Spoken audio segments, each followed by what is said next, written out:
Japanese macaque. Dense, thick layers of fur help to insulate these snow monkeys in this testing environment. But they still feel the cold. And in a region called Hell's Valley, some snow monkeys have found the perfect winter resort. A thermal spa where the water temperature is a blissful 41 degrees centigrade. Everyone wants in, but primates being primates, there are poolside politics.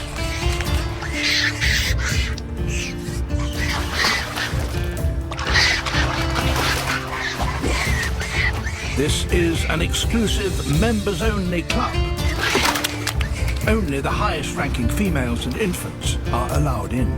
Everyone obeys this male, who guards the pool and vets the entrance.